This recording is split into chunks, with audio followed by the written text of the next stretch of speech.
I dot J equal to J dot K equal to K dot I, ये सारे value कितने होंगे? 0। मेरी बात समझ आ रही बात? तो अगर आई को आई से डॉट प्रोडक्ट करो, जे को जे से करो, के को के से करो तो 1 आएगा। लेकिन वही अगर आई को जे के साथ कर दो, जे को के साथ कर दो, के को आई के साथ, तो because these are the unit vector along the axis, है ना? तो of course they are mutually perpendicular to each other. X axis is perpendicular to Y axis, और आई है एक्स एक्सिस के लॉन्ग, जे है आपका वाई एक्सिस के along, and K है जेड एक्सिस के लॉन्ग। ठीक है, so therefore dot product will become 0।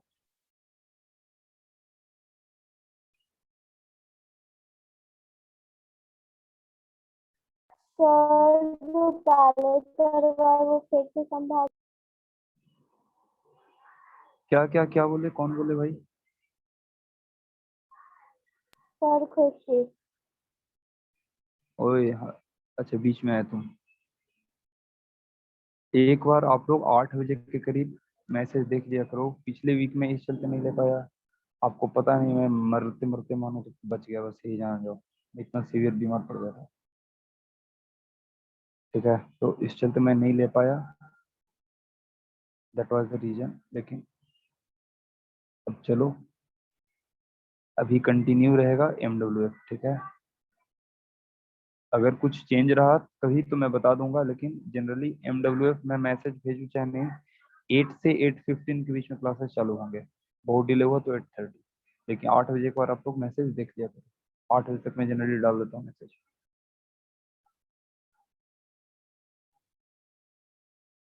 तो इफ ए एंड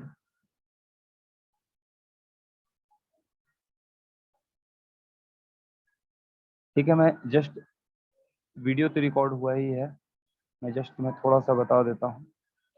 न्यूमेरिकल लिया, न्यूमेरिकल तो तुम देख लेना, वहीं से बेटर होगा। ठीक है, मैंने 2 न्यूमेरिकल लिया, ये तुम देख लेना। मैं बस डॉट प्रोडक्ट वेक्टर प्रोडक्ट बता रहा था, उसको समझ लो। A scalar product it is also called dot product. ठीक है, result will be a scalar quantity. Vector product को हम लोग क्रॉस प्रोडक्ट भी कहते हैं, और इसका रिजल्ट जो होगा वेक्टर क्वांटिटी होगा, दैट्स ऑल। अब स्केलर प्रोडक्ट हमने डिफाइन किया क्या? This is defined as A dot B equal to A B cos theta, magnitude of A magnitude of B into angle cosine of angle between them. अब मैंने यहाँ ए और B को दिखाया है, अब इसको लिखने का अलग तरीका लिख दिया, A into B cos theta. तो B cos theta is what? Component of B along A, तो वही मैंने लिख दिया कि A into component of B along A, या B into A cos theta भी कह सकते हैं, मतलब कि B into component of A along B. यही चीज मैंने यहाँ पर लिखा, 2 स्टेटमेंट। ठीक है, तो अब हमें अगर कंपोनेंट ऑफ किसी वेक्टर को निकालना है किसी के डायरेक्शन में, तो हम लोग डॉट प्रोडक्ट का यूज कर सकते हैं। जैसे component of A along B is A cos theta, तो बी को मैंने यहाँ डिवाइड कर दिया ए डॉट बी में, तो vector B by magnitude of B क्या होता है? B cap. तो A dot B cap is nothing but component of A along B. Similarly component of B along A क्या हो जाएगा? B cos theta which is B dot A cap. अब मैंने special cases लिया। एक special case क्या कि if A and B are parallel to each other, मतलब थीटा इक्वल टू 0 डिग्री, तो ए डॉट बी क्या हो जाएगा? ए बी कॉस 0, मतलब A into B. This is the maximum value of the dot product. ठीक है, सिमिलरली ए डॉट ए क्या हो जाएगा? A into cos 0 means A square. तो मैग्नीट्यूड ऑफ ए को कभी रिप्रेजेंट कर ऐसे भी किया जाता है, बहुत सारे क्वेश्चन आपको ये ऑप्शन मिलेंगे। ठीक है, उसी के बेसिस पर मैंने कर दिया क्या? I dot I equal to 1, J dot J equal to 1, K equal to K dot K equal to also 1। Why? क्योंकि I is parallel to I, दो दो हॉरिजॉन्टल लाइन पैरेलल होगा ना, and both will represent X axis only. तो similarly J dot J, K dot के, if a is perpendicular to b, then what will happen? A dot b will become 0, and this is your minimum magnitude of dot product। ठीक है, minimum magnitude, minimum value नहीं, minimum value ये cos 180 में होगा। अभी third के आगे लेकर फिर जाएंगे उसको। ठीक है, तो उस मतलब कि जे डॉट आई डॉट जे कर दो, जे डॉट के कर दो, के डॉट आई कर दो, तो वो सब क्या हो जाएगा, जीरो। ठीक है। Now we are going to write if A and B are, मैं क्या लिखा रहा था, मैं खुद ही भूल गया।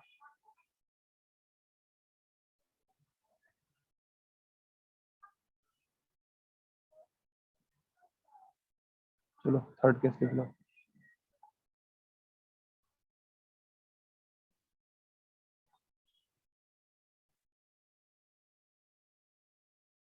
Similarly, if A is anti-parallel B, मतलब थीटा इक्वल टू पाई, तब आपको A डॉट B कितना होगा बताओ। तो ध्यान देना, A dot B can take positive, negative as well as zero value. So this is your minimum value of the A dot B. Okay. लेकिन मैग्नीट्यूड वाइज सेम रहा। So therefore we can say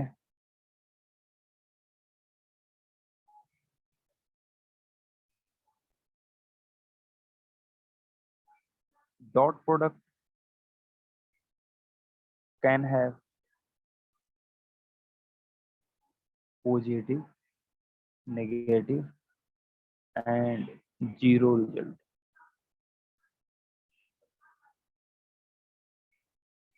positive कब होगा, when A and B has obtuse angle. Negative कब होगा, जब, sorry acute angle, जब obtuse हो जाएगा तब नेगेटिव, एंड जब परपेंडिकुलर मतलब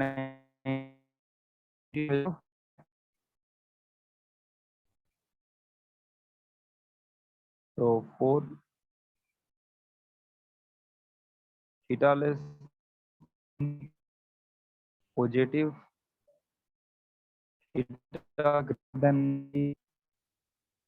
नेगेटिव ऑब्ट्यूज के लिए, एंड इक्वल टू 90 के लिए जीरो।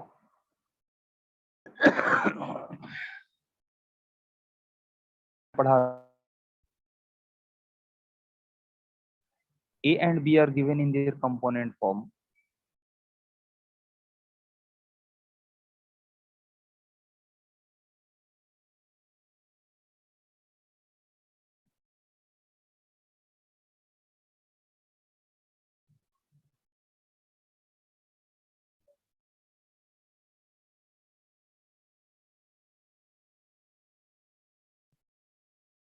मतलब कि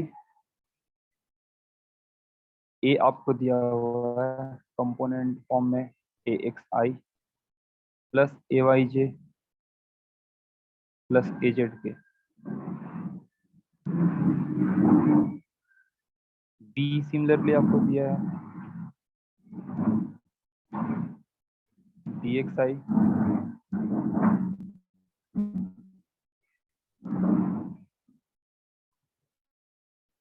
plus B Y J plus B Z K. Now find the A dot B. तो ए डॉट बी क्या होगा बताओ।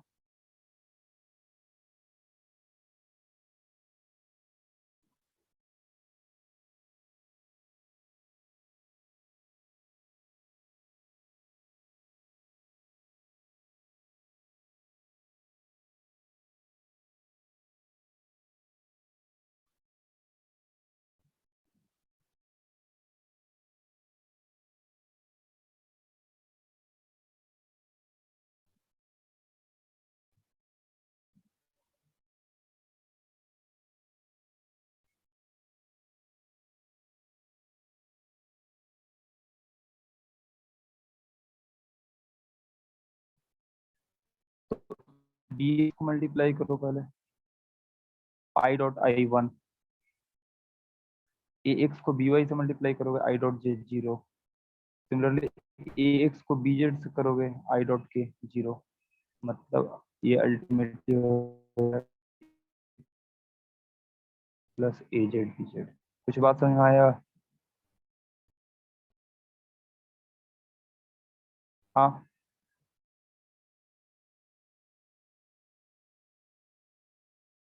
हाँ बच्चों,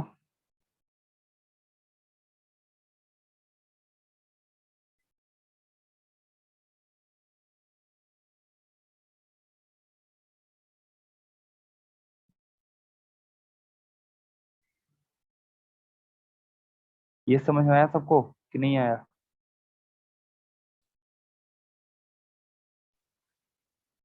फिर से समझो। ए एक्स को मैंने बी एक्स से मल्टीप्लाई किया तो आई डॉट आई। भाई ये तो स्केलर नंबर है, मानो तो नंबर का मल्टीप्लीकेशन नॉर्मल होगा। अल्टीमेटली प्रोडक्ट हो रहा है आई और आई का, विच इज वन। सिमिलरली जब ए एक्स और बी वाई को किए तो जेन यहाँ पर वेक्टर का जो प्रोडक्ट हो रहा है वो आई डॉट जे हो रहा है। तो आई डॉट जे हम लोग ऑलरेडी जानते हैं 0 होता है। सिमिलरली जब ए एक्स को बी जेड से करोगे तो आई डॉट के हो रहा है, अगेन आई डॉट के इज 0। ठीक है, हम लोग बोलते हैं एक प्रॉपर्टी ऑफ डॉट प्रोडक्ट है।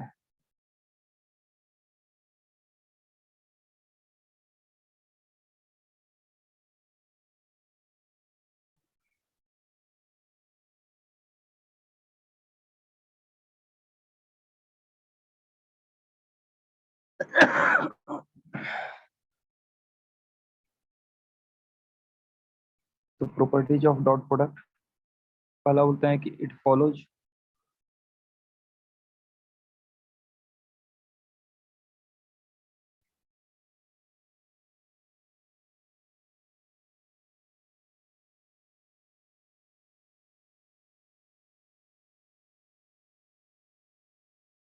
Commutative law. मतलब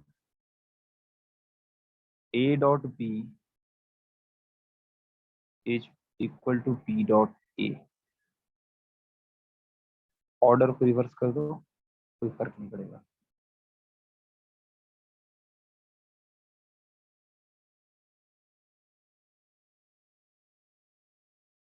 इट ऑल्सो फॉलोज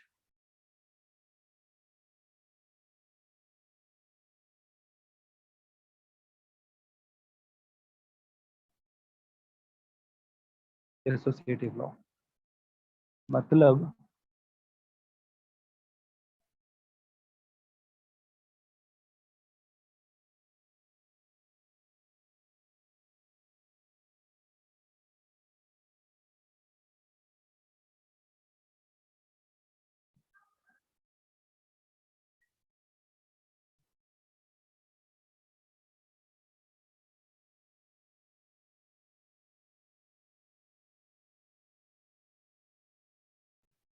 सॉरी,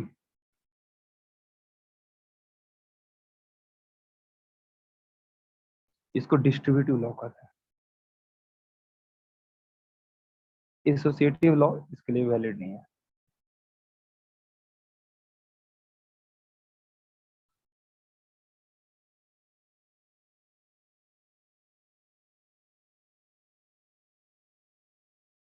क्योंकि एसोसिएटिव लॉ के लिए 3 वेक्टर्स अवेलेबल होने चाहिए और तीनों के बीच में ऑपरेशन पॉसिबल होना चाहिए। A dot B dot C का कोई मीनिंग नहीं होता है, इस चीज को लिख लो बिल्कुल।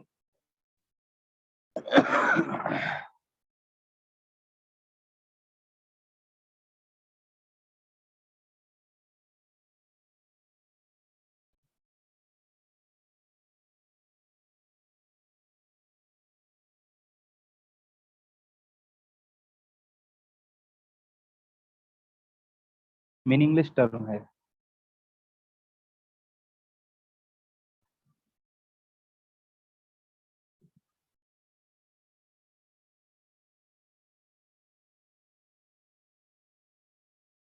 आप किसी भी अगर वेक्टर को एक स्केलर नंबर से multiply,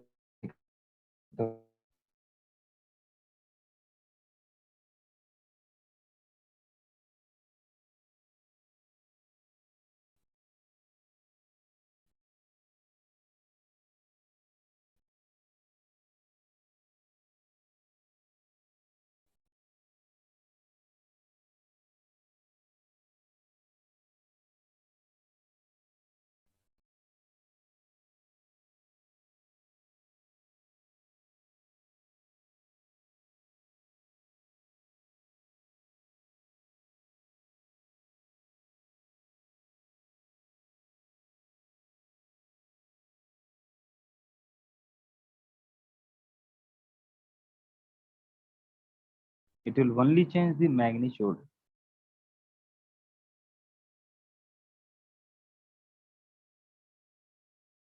if it is positive.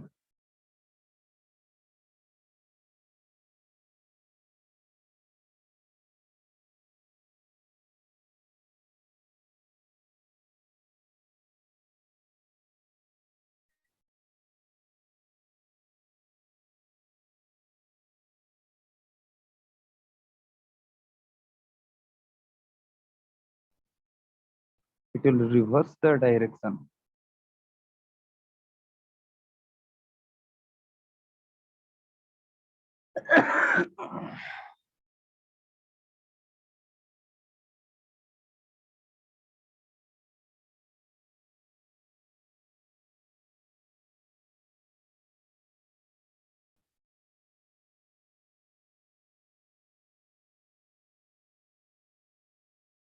Along with change in magnitude.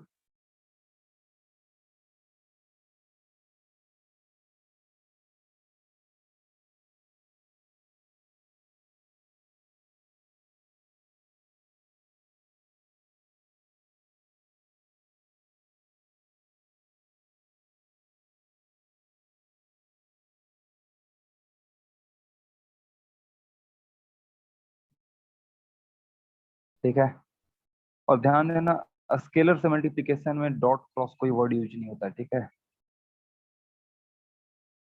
If n is the number,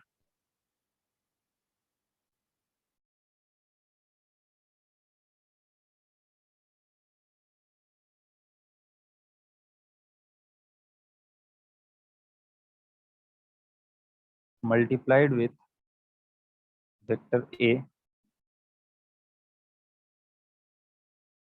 तो a डैश जो नया वेक्टर बनने वाला है, this is nothing but N A. यहाँ डॉट क्रॉस कुछ नहीं दिखाते हैं, ठीक है।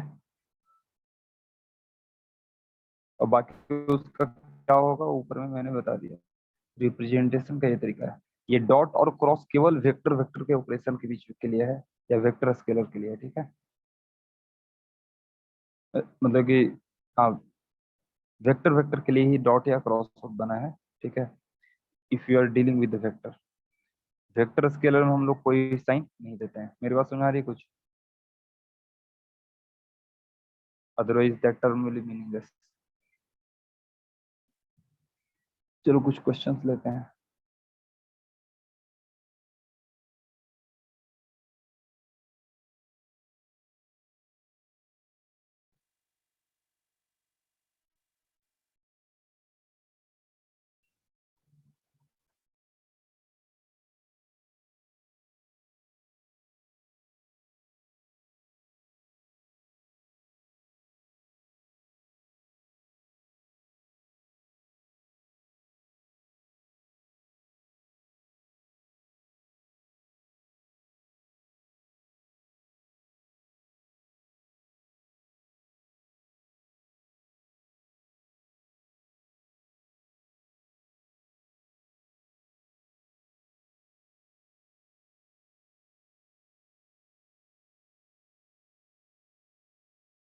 चलो बताओ।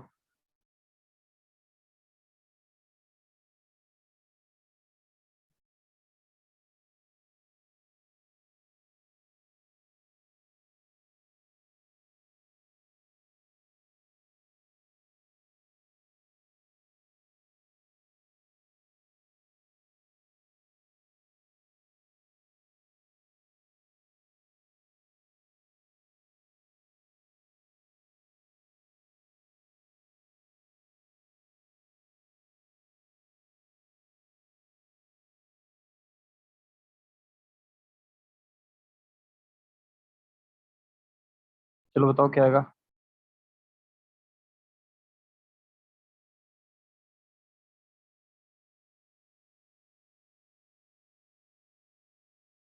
जल्दी।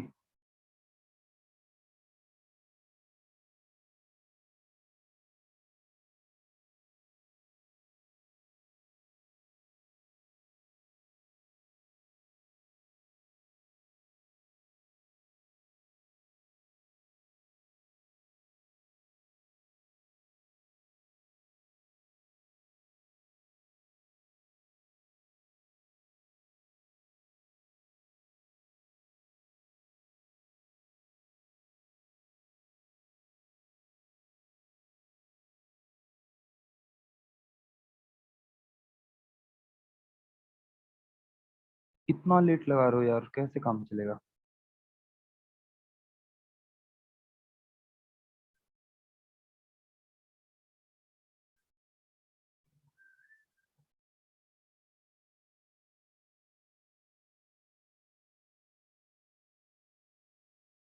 और आई जे नहीं है ना, तो लिख दो प्लस जीरो जे, कोई दिक्कत नहीं। माइनस के क्या? अब क्या था, A X B X. A X कितना है 2, बी एक्स कितना है 4। Simple, 2 into 4। A Y and B Y. A Y is -1, B Y is 0।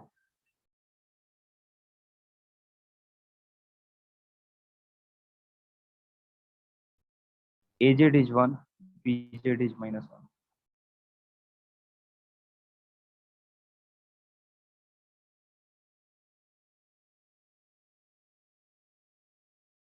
क्या दिक्कत था? आया बात समझ में कुछ? हाँ।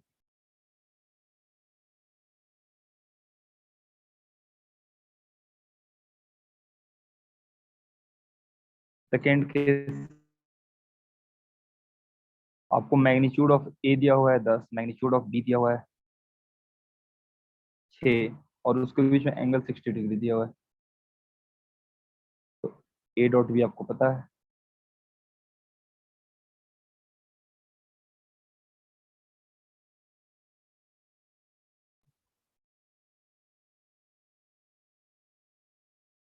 तो हो गया। ए का वैल्यू 10 है, बी का वैल्यू 6 है, और कॉस 60 हाफ होता है, हमको पता है।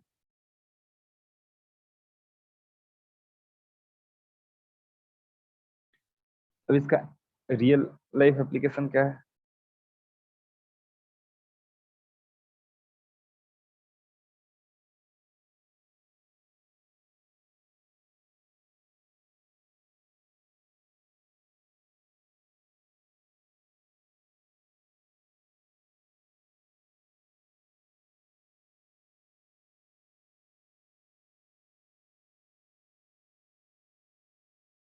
क्योंकि माइंड में रखो, जो चीज फिजिक्स में जरूरत है उसी चीज को हम लोग पढ़ रहे हैं। ये वेक्टर ऐसा नहीं कि आपको मैथमेटिक्स में ही पढ़ना है ट्वेल्थ क्लास में जाकर, लेकिन 11th में फिजिक्स में क्यों पढ़ाया जा रहा है? क्योंकि वी नीड इट। तो ध्यान देना, there are many physical quantity which are expressed as the dot product. जैसे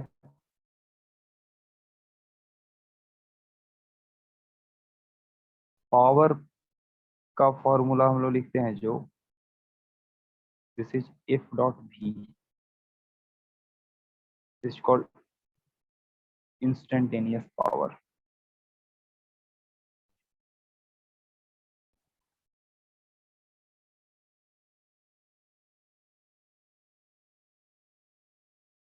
कभी कभी काइनेटिक एनर्जी को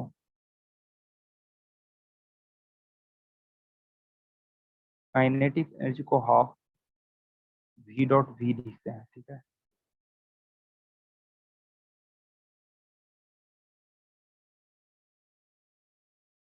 वर्क डन क्या लिखते हो बताओ?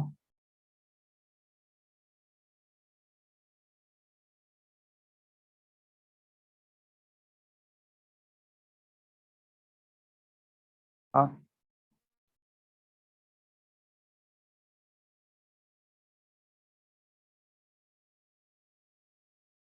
इफ फोर्स इज कांस्टेंट, ठीक है।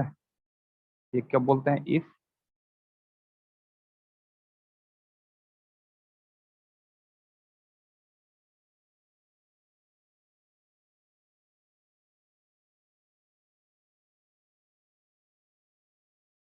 एस इज व्हाट डिस्प्लेसमेंट है, ध्यान देना।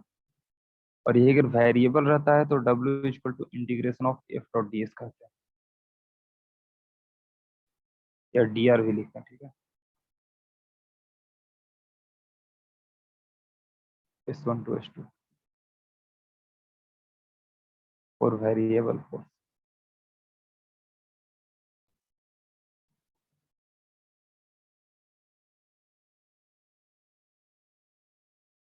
एंड इंटीग्रेशन, जो कि अभी हम लोग पढ़े नहीं है, but yes, for timing you can understand it is reverse of differentiation. तो अभी मैंने बताया 3 application, power, work, kinetic energy. ठीक है, और कहाँ यूज होता है बताओ।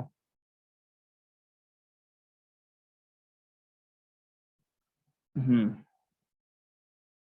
क्लास 12th में जाओगे तो कुछ क्वांटिटीज पढ़ना है, इलेक्ट्रिक फ्लक्स कहते हैं।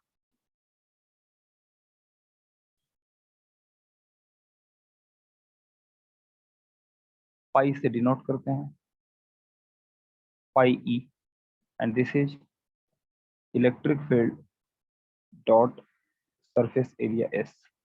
ध्यान देना, here S is the surface area.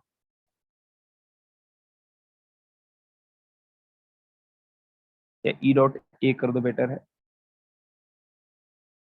फिर ए इज द एरिया। तो ध्यान देना, कहीं कहीं एरिया वेक्टर क्वांटिटी होता है and area is also scalar quantity.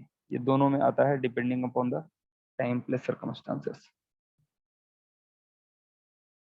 फिर E is electric field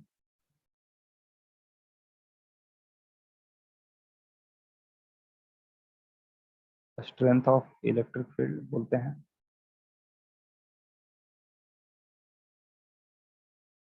and A is the surface area. देख रहे हो, लेकिन जहां ट्रीट होगा इसका डायरेक्शन क्या होगा, normal to the surface area. Similarly एक हम लोग एग्जैक्टली सेम एक सिमिलर फिजिकल क्वांटिटी है जो मैग्नेटिक फील्ड चैप्टर में आएगा 12th में। This is called magnetic flux. इसको क्या कहेंगे, हाई, बस बी कह देंगे तो मैग्नेटिक फ्लक्स हो गया। Magnetic field into area, like उसमें था ना इलेक्ट्रिक फ्लक्स, तो इलेक्ट्रिक फील्ड डॉट एरिया, तो magnetic flux means magnetic field dot area.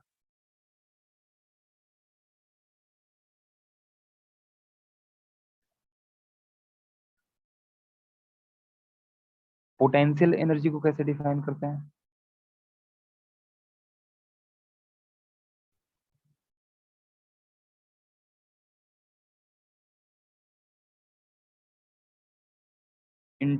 Minus integration of F conservative dot T R.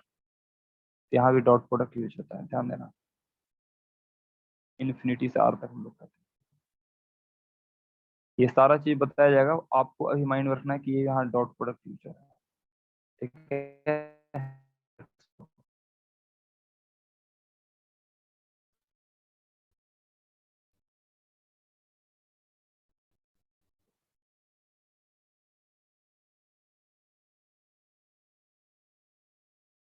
Okay. और तो कहीं में याद नहीं आ रहा, याद आएगा तो बाद में बता देंगे। But these are the basic application, जिसमें पहला, तीसरा, चौथा, पांचवा ये ज्यादा इम्पोर्टेंट है, वाला भी रखना हो। ये सब इतना बड़ा है कि आप पागल हो जाओगे प्रैक्टिकली। ठीक है,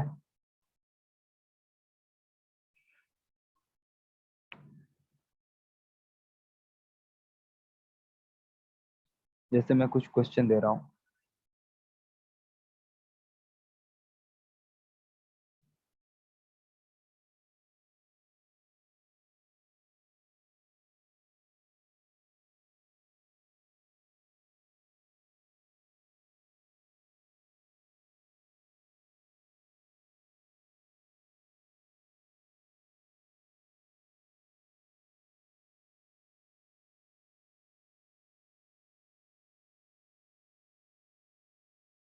a car is acted upon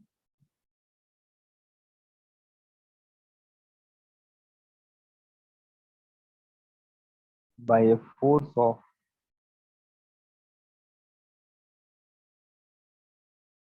200 Newton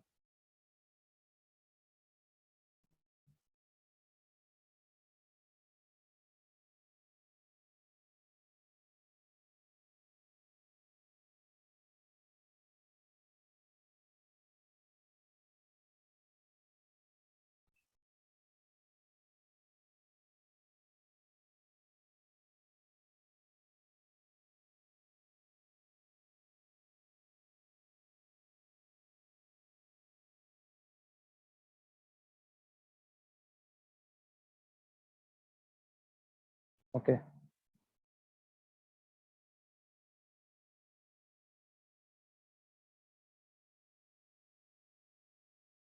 If car starts moving,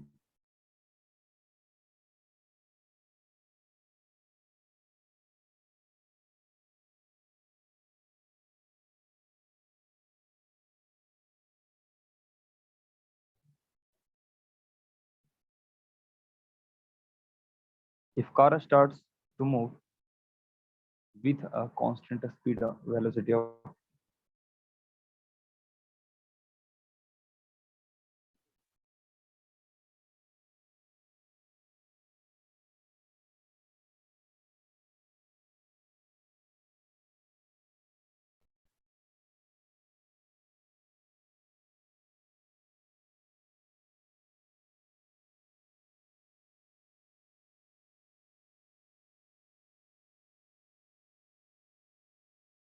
along horizontal,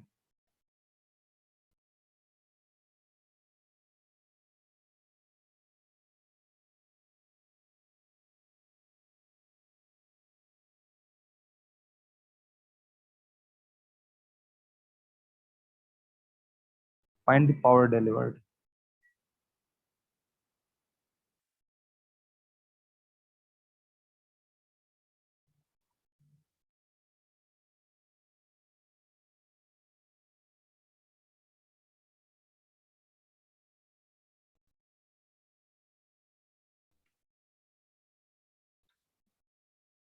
चलो निकालो, ये आप ही को निकालना है।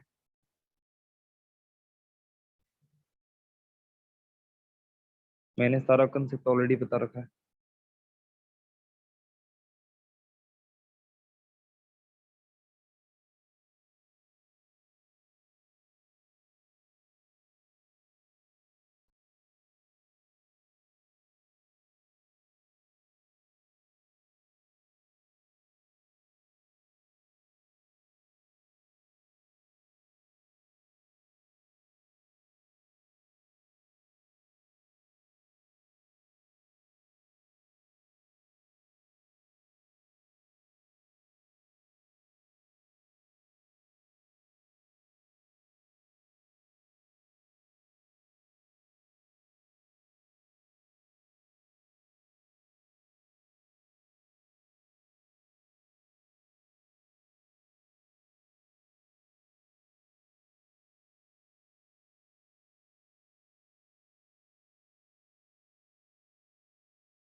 एनीवन?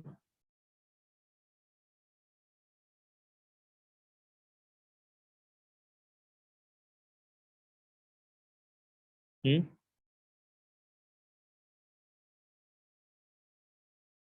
अच्छा। एक मिनट सर। हम्म,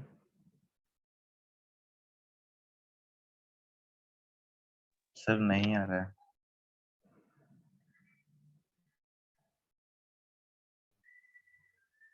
ध्यान दो, आप ध्यान से आइडेंटिफाई करो दिया क्या क्या है। फोर्स तो बहुत सिंपल है, फोर्स दिया हुआ है, लिख दो।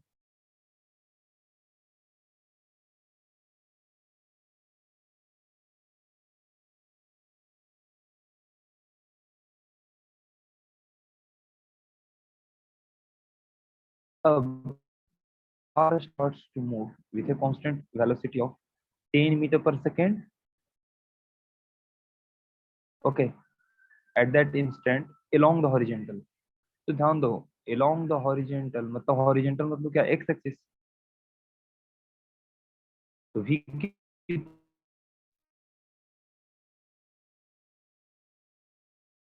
आई कैप। अब आपसे पूछ रहा है पावर डिलीवर्ड, एफ डॉट भी नहीं बनेगा।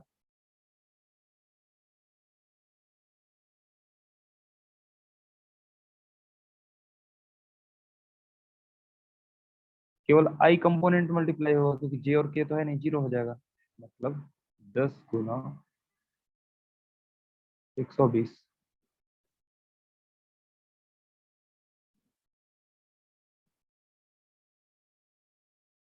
कुछ बात समझ में आया?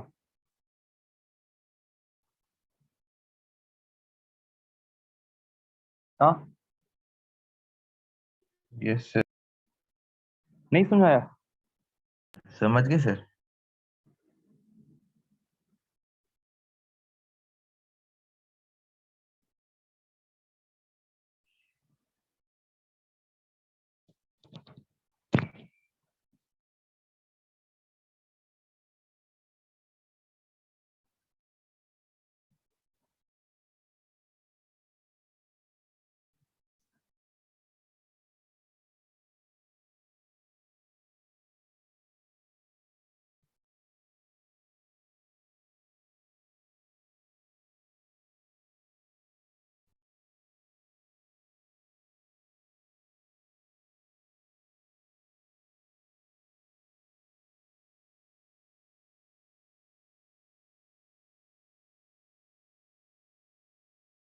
चलो निकालो।